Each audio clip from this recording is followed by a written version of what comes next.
Welcome everyone to MailFuzz TV. I am Peter and today I'm going to be talking about UnReal Season 2 Episode 9. It's called Espionage. So spoilers for the episode as always, and this is a Patreon sponsored review. Thank you very much to Born Now for making the pick. So this episode's got a really strong ending. A big cliffhanger, call to action, get into the finale of the season. And this is the one where Coleman kind of really truly falls out of the good graces, I think, of anyone watching. Now, he was already kind of skirting on the line quite a bit last episode. There was definitely some moments that were questionable. But this episode, where he straight up is cheating on Rachel by the end of the episode, it's very notable to me that when he's making his grand plans to, like, oh, we're going to take them down, Rachel, we're going to take down Everlasting, and everything Quinn's done, we're going to expose it all, he immediately follows that up with, and you're going to get the help you need. I know a facility. You're going to go into like a rehab center and get proper therapy. Yeah, we're starting the next phase of our careers, me and you together. But you're going to be locked away in a rehab hospital for a couple of months while I'm the one doing all the stuff and getting possibly all the credit. You know, it really started to feel one-sided. And that's even ignoring the fact that he bugged her phone. Although, I actually thought there was a little bit of leeway there. Like, I didn't know which way it was going to go, because it did seem like throughout the episode she was getting closer to Quinn again, and because him having one little flirtatious moment with Yael, aka Hot Rachel, that she was, you know, on Quinn's side and she was kind of reacting against Yael. Obviously, we'll talk about Yael shitting herself. That's kind of a big prominent part of this episode. But there is a moment after Rachel and Quinn have their celebratory drink and they're talking about, you know, how it's good to have each other back. You know, you're the best, Rachel. I'm glad you're back on your game, doing what you do best. You're better than everyone else at this. Yada, yada, yada. And they start talking about Mary and they start talking about her death, and Rachel brings up her guilt. And Quinn says, no, I need to sleep at night. I can't think about it. There's nothing else me and you could have done. And when Rachel brings up covering it up, she says, well, I always cover up stuff. That's my job. And then specifically points out that, hey, you called that police report, you got someone shot, and you're still technically on probation for Grand Theft Auto because of what happened before the start of the first season. I'm the one who made sure you didn't go to prison, because you should be in prison right now. I took care of that, and Rachel feels looked after in a way that, funnily enough, at the start of the episode, Coleman was trying to argue that Quinn doesn't really care about Rachel, because if she did, she'd be getting her the help she needs. And then by the end of the episode, we have Quinn revealing just how much she's stepping out of her way to take care of Rachel. And, you know, you could maybe argue if she deserves to be taken care of as much as Quinn does, but she is. She is looking out for her in a way that is very different to her mother. Like, she's breaking some rules and doing some things that are illegal to take care of her, but that's very much the opposite of Rachel's mother covering up some horrible thing that happened to her to protect her own career. And it feels like Coleman is using Rachel for his own career. Not in the exact same way, obviously, but certainly there's a lot of parallels, and this idea of being used by someone else for their own goals is something that's a big theme in this episode, and not just in their plot either. That's something that sprinkles into some of the other plots as well. So, yeah, there was a moment after that conversation, though, where it cuts to Coleman and he's listening to it. He's recording this conversation and he hears Quinn saying all this stuff. And he looks happy. He's caught her on tape, red-handed. She's admitting to a bunch of stuff. And he goes to reveal this to Rachel, but there's a little moment where he kind of nods at her and she nods at him to go and talk on the side.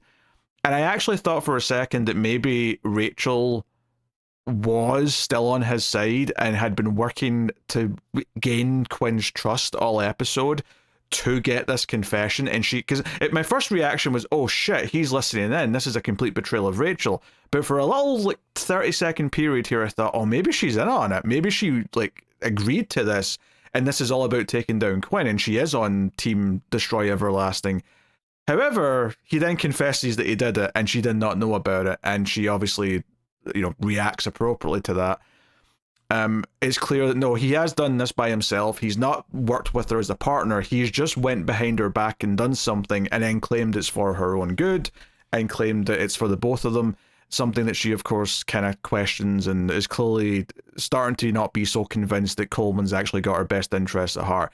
And she argues with him a little bit, but there's a very pivotal point in the middle of this sequence towards the end of the episode where she clearly realizes where this conversation's going. She realizes just how much he has now on Quinn and Everlasting, and she changes her tune. And I think it's a testament to how consistent the writing of the character's been since the start of the show, and the performance from Shiri Appleby, that I think the audience, by and large, are going to know that she turns a corner and starts performing, right? She starts going into, I'm Rachel lying to the contestants or lying to the suitor. I'm dealing with the talent, like, voice, right? And she's getting emotional, but she starts thanking him, saying, oh, you're looking out for me, and that means a lot. I can't tell you how much that means. So it's not even a surprise at the end of the scene when he walks away that her face drops and she sort of looks like this serious look of intent, because I think it's actually obvious to anyone who knows the character by this point that there is a moment in the middle of that scene where you can tell she stops being genuine and she realizes what Coleman's doing and pivots completely into, I have to manage him like I manage the contestants. I have to manage him so he thinks that I'm not going to resist this, so I've got a chance of stopping what he's trying to do. And I think that's really good. And obviously going back a little bit to all the other stuff where he was talking to Yael, she made a move on him, and while he kind of turned her down, he did just kind of let her kiss him. So it wasn't... Later on, when Rachel confronts him about it and he says, yeah, she got flirty and made a pass, I shot it down. I'm like... I mean, you did bring up Rachel, but you didn't exactly fight her off when she went in for the kiss either. It was very much, like I think he was way more in the wrong than he was in the right, even though he technically brought up that they shouldn't do it. Obviously, by the end of the episode, he goes to a room and they're having sex and all that. So it's like any potential he's maybe not terrible of a human being is completely out the window by the time you get to there. That's almost a cherry on top after all the lying and the manipulation of Rachel that he's trying to do. But Rachel's really good at manipulating people herself. She can recognize it, and I think that's a big part of this as well. But she does get kind of, pissy and jealous about Yael, about Hot Rachel. And she's, Quinn at this point is saying she can't have her job back. We're near the end of the season. 2 of the girls are Madison's, 1 is Jay's. Sorry, you're out of luck. Maybe you can help Madison, right?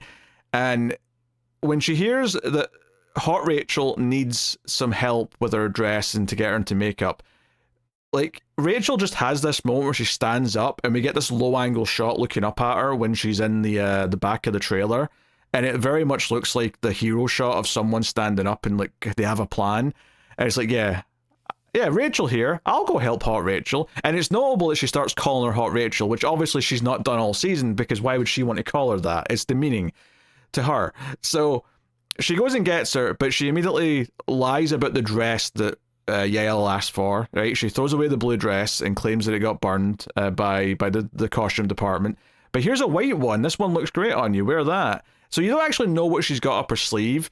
You can kind of tell other characters. I think Jay at one point is like, hey, what are you planning? You're way too happy right now. And then it ends up being this whole thing where she's on a date with Darius and she's eating all this, fancy sushi. And there's a moment early on in the episodes around this part, right around where she's getting the dress, where she locks a door. And I didn't realize what she was doing. I know she was locking a door, but I didn't realize where is this door going. And it turns out to be the bathroom, because the whole shtick here is that she's perhaps slipped some laxatives into her food. So when they go to do the dance after the dinner, Yael wants to run away to the bathroom, and Rachel comes out and blocks her and says, no, we're losing the sunset and we need to get the shot right now. Please just wait a couple of minutes. But Yael ends up running away anyway, but she can't get into the door because it's locked and she doesn't know where the key is, and she's yelling for help. Everyone's like, what's wrong? And she shits herself. You don't see it, of course, but the idea being that the white dress is only going to accentuate anything that's visible. And I have to say here that Quinn, her reaction to this, who's been complaining that everything's been too boring, and this is part of why she's so ecstatic that Rachel's back in game mode where she's manipulating contestants because she's so good at creating drama. Quinn starts laughing like a maniac. She's yelling and saying stuff. She proudly declares Yael just shat herself on national TV. She's laughing hysterically. honestly, she comes across maybe the most unhinged she's ever came across, right? It's not the worst thing they've ever done. In fact, hell, that's like an exchange they kind of have later where she's like, that's the worst thing we've ever done. And Rachel says, no, we know it's not. I mean, what about Mary, right? There was something about Mary. That was a dumb joke. But I think her reaction to this might be the most sort of like super villain like Quinn's ever came across to me. The way she laughs at this is like diabolical, and Yael's just crying. And I think it's notable that Jay just turns and looks at Rachel like he knows that she's done something here that's resulted in this, that this was some kind of game plan that's played out. But it's like, okay, that's ruined her chances. She's probably going to get cut, and there's a whole plot around like which girl's going to get cut, and I'll get into that maybe in a little bit. But this is what gets Rachel and Quinn kind of back on each other's good side, and it feels like they're kind of a pair again, and all that. But the Quinn side of this, of course, towards the end of the episode, is she's waiting on some doctor results. She got some tests done. And the hope of having a baby with her boyfriend, and she gets the call late in the episode, and we don't hear the other side of it, we just see her reaction, and he's sitting there as well, and her face drops, she gets sadder, it's clearly bad news, she can't have kids, and Quinn's reaction is to very quickly to tell him to get out, and he keeps saying things like, oh, I've got resources, maybe we can try some things and figure this out. And she gets really very quickly upset and says, no, there's nothing to figure out, dumbass. Like, you want kids and I can't have them. This is over. Get out. And she kind of like throws him out, and he's like, you sure you want to chase me away like this? And she's like, yes, but she's kind of crying as she says it. And she throws everyone out of the control room and starts smashing some of the TVs up with a bar. And when, everyone's outside, they're hearing this rampage go on, and Rachel goes in to be the one to talk to her, and sees like her bleeding in the arm from all this, and Quinn's yelling about not having the choice. Like, no one told her it was too late to have kids, just all of a sudden she doesn't have the choice anymore, and that's frustrating her. And I think the whole idea of like her boyfriend wanting kids and that being the direction they're going in, and he made it sound like it was a big part of like where he wants to go with his life. It's not quite the same as like Coleman using Rachel for what he wants, but there is kind of an element of this expectation that the relationship has to go down the path of having children. That's what he wants. And the fact that she gets this bad news, and instead of immediately saying it's okay, it doesn't matter, he's saying things like, oh, we can figure this out, we can talk about this, we'll go to the best doctors, we'll do, he's clearly not giving up on that hope. And as she even says, you're the type of man who gets what he's want, and I won't be a disappointment, so go. That's the way she phrases it. So there is this idea of like the expectations of the man in their life, wanting something, and then obviously this is a little bit more just kind of like sad. This is something she feels that she can't deliver to him. She can't provide this, and that's making her feel probably weaker than Quinn normally feels. She's usually such a strong, overly strong, one might argue, badass of a character. Here she feels vulnerable, she feels like she can't do something, and for the first time in the whole show, when Rachel comes in, she says, hey Rachel, you're fired, like I love you, don't be stuck here like I am, get out. And this is the first time Quinn's ever spoken really like that to Rachel. She's always tried to keep her around to sort of protect her and things like that, and now she's yelling, no, get out, this place has ruined my life, you're going to just be like me if you stay here. It's a very different, this event, this news, and the way she feels is very different to how Quinn normally talks. It's really caused a reaction in the way she's viewing this. And I think I like the little detail here that when she first says get out, you think she's just saying get out of the room the same way she told everyone else to get out, but what she's actually saying is, no, get out of this damn show. Like, this place is going to keep corrupting you and make you worse and make you end up just like me until you've got no choices left. So it's, I think the performance here is really good for one. I think it all lands. And then this is obviously when Rachel says, I can't go, and by the way, you were right about Coleman, I was wrong to trust him, he knows about Mary, he's recorded stuff, so I need you, Quinn, to snap out of this because we need to take him down. And then they hug, and it's kind of this, like I said, a call to action of like, hey, they've got a mutual enemy who they need to like work together to deal with. And I feel like in some ways you are rooting for them. And it's not even so much that, like, it's not like everything they've done is suddenly innocent. Like, what happened to Mary is still partially on them. Of course it is. Covering it up absolutely is on them. A lot of the things they do to people is objectively horrific and wrong. But it's very easy to go into this final episode, I think, rooting for them, because Coleman has made himself a villain. Because he is being selfish, because it's about advancing his own career, because of the way he's using Rachel and pretending that he cares about her and trying to look genuine, but immediately going and just being with Yael, who's having a breakdown and worried that no one will ever look at her seriously again because she shot herself on TV. And him saying, don't be ridiculous, you're beautiful, you're hot. And it is, I think thematically, this is the funny thing, is that the hot Rachel thing was effectively a dumb joke at the start of the season, right? And it was something Jeremy was doing out of spite because he's mad at Rachel, so he starts calling Yael hot Rachel. There is something very, very symbolic about the idea of the guy who's supposed to be the good guy that might be the future of Rachel's life, ditching her for quote-unquote hot Rachel, showing that he's a bit more shallow perhaps than he ever was to begin with. And there has been kind of a facade there, a pretense that he's been putting out. So I think there's some strong character development and payoff, and there's some beautiful. I don't even know if I'd call it irony, but certainly there's an element of this change that I think is very darkly amusing and works with everything that the characters have been doing all season. Speaking of characters that are really paying off, I really liked Madison's stuff in this episode. Madison, she started off this season wanting to be a producer and sucking at it and being too timid, not really being able to do it properly. And in this episode, there was 2 different occasions where it felt like she kind of leveled up in different ways. One is when Rachel gives her shit and says, hey, I'm not going to work for you. I'm not taking orders from someone who got the producer role by having her boss in her mouth, right? Referencing the blowjob from last season. And she then hits back, well, maybe you should keep an eye on Coleman. He was with Yael, getting all, you know, well, I can't even remember what she said, but she basically, you know, she saw Coleman leaving the room and then being kind of kissy, and she tells Rachel, and she doesn't do it in like a really timid way. She throws it back at Rachel like she's just, you know, like they're almost playing a verbal tennis match. Like Rachel just said something mean, and Madison fires it back with, well, it looks like there's some more boss in mouth action going on with your boyfriend. Maybe you should keep an eye on that. And a really kind of like catty, like, you know, I've got the upper hand here kind of way.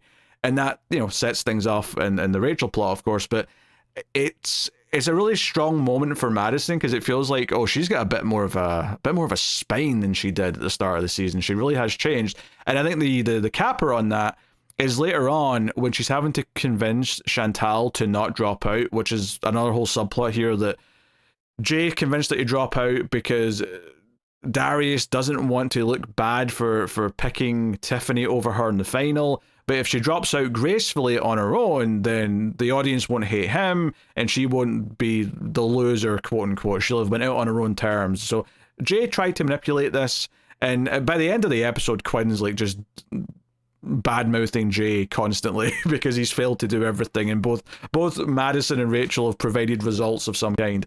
Because after her pep talk to Chantal decides not only to stay, she decides to get naked and go into the hot tub with Darius, and it's like, oh, results. And you know, and that's the important part, is that the pep talk, as it were, that she gives Chantal is very, you know, manipulative. It's very Rachel-esque, the way she talks about how, hey, you know, people are saying online, you're this prissy cock tease.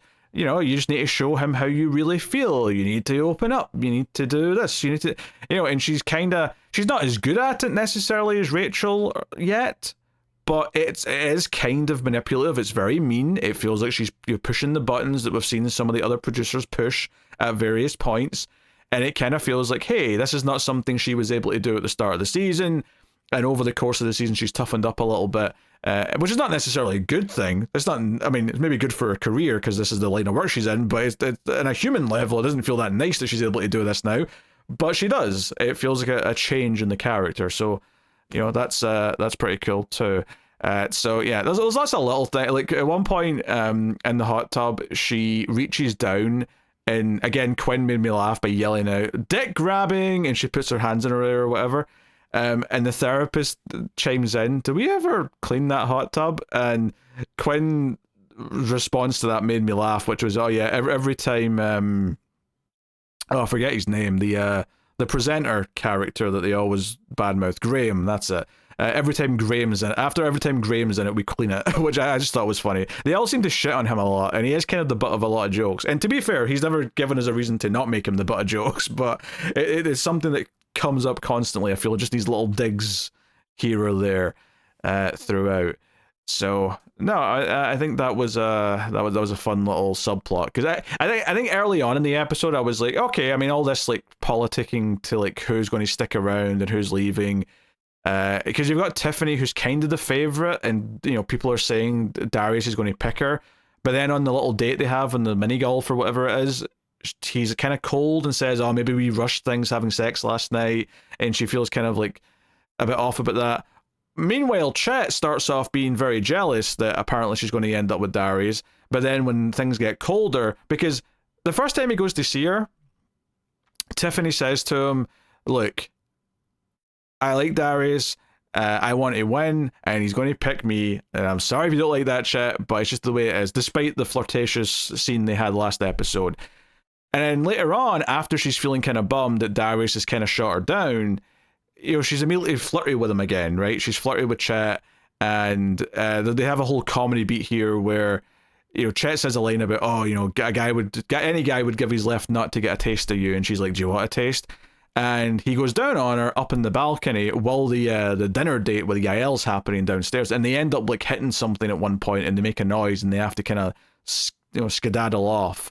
And then later on, he brings her like an ankle bracelet to celebrate her getting into the finale, and starts kissing her leg. Now we cut away at that point, but presumably maybe he stuck around and they did end up having sex. So they're still playing that angle, you know, with them, and it's mostly comedy. It's mostly, you know, I think it's just kind of nice because there's not a lot of weight to it, and it can just be like a nice little light fun plot. Kind of as all these other major things are going on. You know, there's a lot of like zigzagging in terms of like the attitudes they have, which definitely makes it feel like, you know, Tiffany especially isn't exactly got true feelings for anyone here. It feels very kind of like, well, when one option's closed, I guess I'll go with the old guy who's got money, but if the other option opens up, she'll back round to Darius. Whereas Chantal seems like she actually wants to form a connection. Arguably, she might be the right winner from like a pure romance perspective, but we'll see how it goes. And of course, Yael knows she's getting cut because she shot herself. And you know, the shins herself wasn't funny, but Quinn's reaction to it was hilarious. Is how I felt about it. Like, there wasn't really anything funny because it felt like, you know, Rachel, you know, schemed and was able to pull this off, and you know, but and having said that, it was kind of exciting in that way where, you know, like when a character in a TV show has like a skill set and they've been kind of trying not to use it because, you know, sometimes it may be that they're trying not to use violence, but then something pushes them over the edge, so they start using violence again for a good reason. It kind of felt like that, where Rachel's using her magic producer skills once more. Although we never necessarily feel good about her using her producer skills, but maybe next week or next, you know, episode, the finale, we can feel good about her using her skills to take down Coleman, however that may be.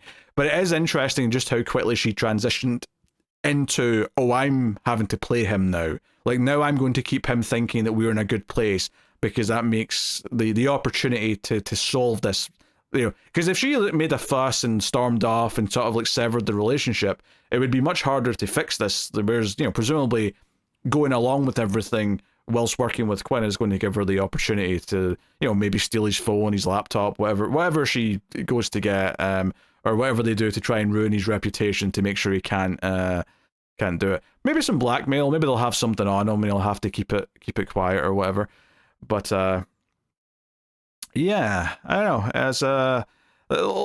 It was a fun episode. It definitely was one that I think ended in a really strong place, which is not to say that it started weak, but I think the last episode was so many big emotional bombshells that it was kind of impossible for this one to start off feeling the same.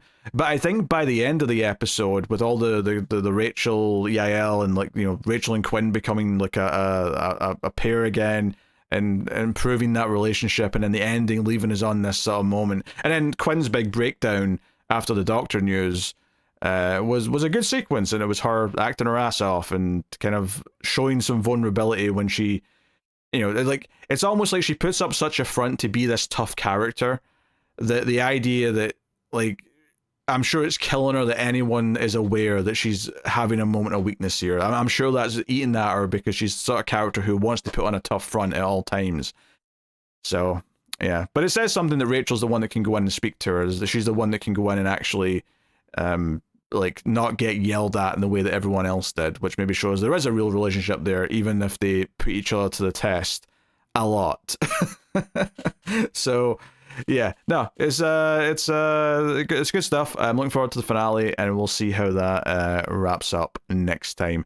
But let me know what you thought of this episode of Unreal in the comments. Like, subscribe, all that stuff helps out a bunch if you do. And of course, if you want to support all the content, you can do that over at patreon.com/MailFuzzTV, or via YouTube membership, and help keep everything coming. So thank you very much. Check out the movie channel, MailFuzz Movies, for all the movie podcasts. You might be of interest. Otherwise, though, I'll see you guys next time. Keep watching TV. Have you got any vanilla?